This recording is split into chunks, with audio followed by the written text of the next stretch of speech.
My name is Tim Abdella. I'm a quality assurance specialist in aircraft and engines for DLA Aviation.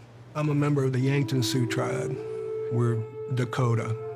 The Lakota are out west. That was Sitting Bull and Crazy Horse. And we were known as the land of the friendly people. My tribe interacted with Lewis and Clark. We were the first Sioux tribe that Lewis and Clark encountered in 1805 when they made the great trip out west, and more or less got along with the government, weren't as hostile as they say as the western tribes. Struck by the Reed, who was the head man.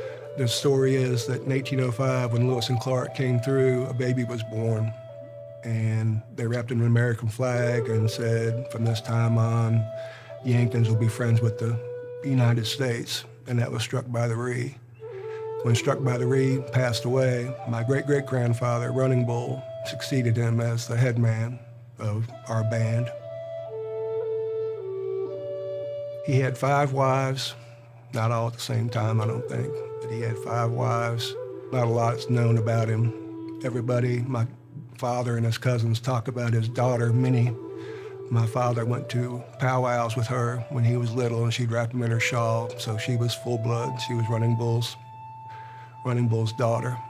I've known I was a Native American for as long as I can remember. My father told us stories about his grandmother, Minnie Running Bull.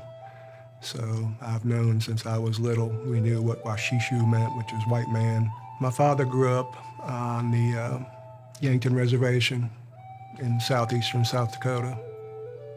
He spent time in boarding schools, local boarding schools, a Catholic boarding school, and he suffered quite a bit of bullying because he was more white. And then in the town, the white people treated him as an Indian, and the Indians treated him as white, so he was neither wolf nor dog. He was kind of in between. And then when he was 10 years old, he was sent to a boarding school in Rosebud, which is 200 miles away, 10 years old. He said a car came, picked him up one day.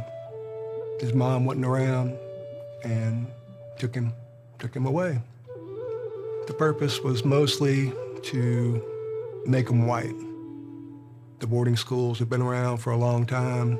The philosophy in the 1800s was kill the Indian to save the man.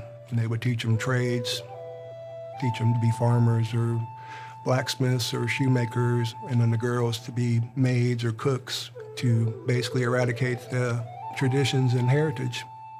I think in later years my father suffered from PTSD from the experience, and then it's been documented that the boarding schools have created generations, and they still have them. They still have boarding schools. I've got cousins that are going to boarding schools now as a day student in Oregon. They're not as bad as they were, but they were pretty horrific at one time.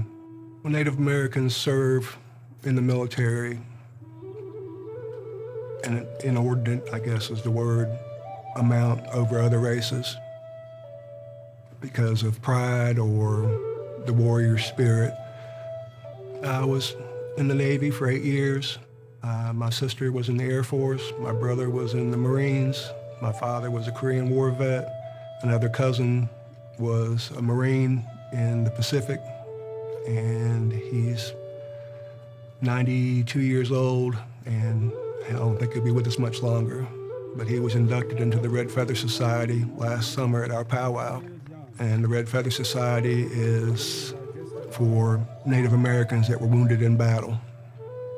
I'm the family historian. I talk to my father and his cousins to get the stories, the family stories. I've done the research, I've done the internet searches, I've found more information. I told them, I want to know the good and the bad, not just, the hearts and roses stories. I want to know it all. I think everybody should be proud of their heritage, whatever it is, whether it be Native American, Irish American, Italian American, whatever. It's, like I said, you need to remember your relatives, remember where you came from, and learn from the mistakes. I mean, history shouldn't be repeated, so if people can learn from the past and move on, that would be the best thing.